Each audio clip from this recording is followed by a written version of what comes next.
Je dis que c'est chaud entre le Mali et la Mauritanie. Mali puissance et Mauritanie. Vous vous rappelez, j'avais fait une vidéo ici où j'expliquais comment les Mauritaniens avaient reçu une somme de 210 millions d'euros pour donner aux Mauritaniens afin que cela puisse limiter l'afflux migratoire en Mauritanie. Parce que la Mauritanie servait de pays de transition pour que beaucoup d'Africains puissent venir en Europe. Et comme l'Union européenne se sont rendu compte que l'immigration est en train augmenter, ils ont dit, OK, pour limiter cet afflux migratoire, on va donner cette somme d'argent aux Mauritaniens pour qu'ils fassent leur travail de l'autre côté là-bas pour arrêter l'immigration. Et les Mauritaniens ont décidé donc de chasser toute personne, tout Malien qui n'avait plus de papiers sur le sol mauritanien, afin qu'ils puissent retourner chez eux pour les déporter. Et voilà, c'est ce qui s'est passé. Je tiens aussi à rappeler que l'Union européenne a également déboursé, et ça c'est ce que j'ai lu, c'est pas moi qui l'invente, c'est pas moi qui le dis.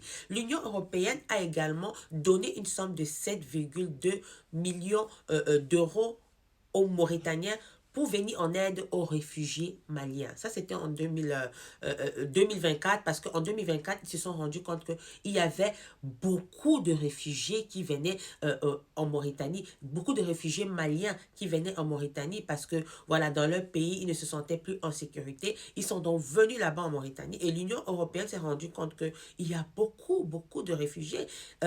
Ils ont donc décidé de donner cette somme d'argent en février 2025 pour que les Mauritaniens puissent s'occuper des Maliens réfugiés qui sont en Mauritanie. Et franchement, ce geste, c'est pas mal parce que quand quelqu'un, un réfugié, c'est quelqu'un qui quitte son pays parce qu'ils se sont en danger. Voilà, soit il veut fuir la guerre, soit il y a des personnes aussi qui sont double sim, hein, qui sont avec le même sexe et tout, qui ne se sentent plus en sécurité dans leur pays, qui vont fuir pour aller dans un autre pays, des personnes qui fuient peut-être les mariages forcés. Bref, il y a beaucoup des personnes réfugiées qui ont des différents statuts et la Mauritanie a donc décidé de recevoir ces Maliens-là. Ce n'est pas seulement le Mali, il y a d'autres pays, mais je vous parle du Mali parce que voilà, c'est du Mali que je vais parler aujourd'hui. Et franchement, ce que je vais dire ici, c'est que quand tu es dans un pays et tu n'as pas les papiers, si on te chasse, est-ce que tu vas insulter ce pays?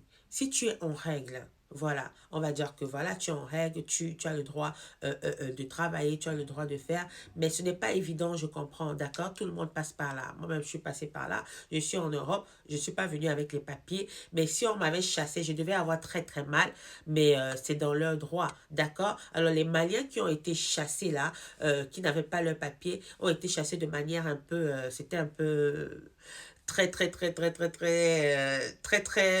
élevé là, parce qu'on me dit qu'il y a des familles qui ont été séparées, c'est-à-dire que moi je suis là, je n'ai pas ma pièce d'identité, je n'ai pas de papier, je suis sans papier en Mauritanie, on me prend pour me mettre dans le camp pour me déporter après, si peut-être j'ai ma famille de l'autre côté et tout ça, c'est un peu compliqué, c'est ça qui m'avait un peu choqué parce que je me dis si on sépare des familles comme ça, c'est pas évident, mais ils n'avaient pas ce temps-là, ils ont dit, ils ramassent toutes les personnes qui n'ont pas de papier pour pouvoir les ramener au Mali. C'est ce qui s'est passé. Et aujourd'hui, j'espère que la paix est restaurée là-bas. J'espère que tout se passe bien.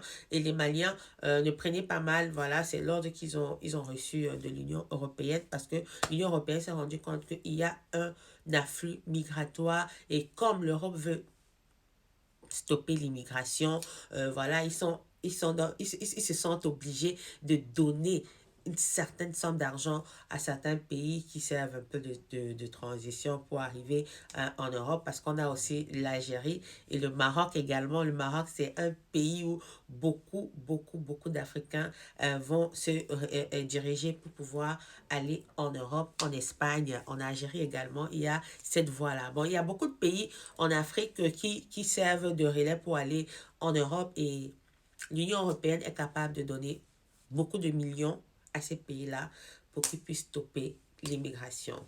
C'est comme ça qu'est-ce qu'on fait. Quand on ne se sent plus à l'aise dans son pays d'origine, on a envie de partir. Beaucoup de jeunes aujourd'hui s'en foutent carrément. Ils veulent partir en Europe parce que ça ne donne pas dans leur pays. Les dirigeants ne font pas leur travail comme il faut. Ils se disent que c'est en Europe qu'ils vont s'en sortir. Et franchement, on va pas se mentir, ils s'en sortent quand même en Europe. C'est vrai que c'est difficile. C'est pas évident d'avoir les papiers, tout ça là, mais ils s'en sortent. C'est pour vous dire que, chers dirigeants africains, faites votre devoir parce que si l'Europe aujourd'hui a réussi, nous aussi on peut réussir en Afrique. Il faudrait vraiment que qu'on fasse des choses bien, qu'on s'occupe bien de nos enfants après leur diplôme. Parce que après leur diplôme, ils veulent travailler, ils veulent avoir un emploi stable, et ils n'ont pas d'emploi stable. Il y a la corruption, il y a tous ces problèmes-là qui s'installent. Et franchement, je ne dis pas que les gens ne doivent plus voyager. Moi-même, je suis une immigrée, j'ai voyagé. Mais ça ne me plaît pas de voir mes frères qui meurent dans l'eau à chaque fois. Parce que je sais de quoi je parle. Ce n'est pas évident. Si nos dirigeants avaient vraiment fait le travail, les enfants africains ne devraient pas se déplacer comme ils le font comme ça. C'est-à-dire que les personnes qui devraient se déplacer, c'est des personnes qui ont leurs moyens. Alors, moi, je décide d'aller vivre en France, j'ai mes moyens, je vais vivre en France. Moi, je décide d'aller vivre aux États-Unis, j'ai mes moyens, je vais aller vivre aux États-Unis. C'est comme ça que ça devrait se passer. Mais nous mourons tous les jours dans l'eau parce qu'on n'a plus d'espoir dans nos pays d'origine. S'il vous plaît, chers dirigeants africains, faites votre devoir parce que l'Europe n'est pas toujours le paradis. Merci.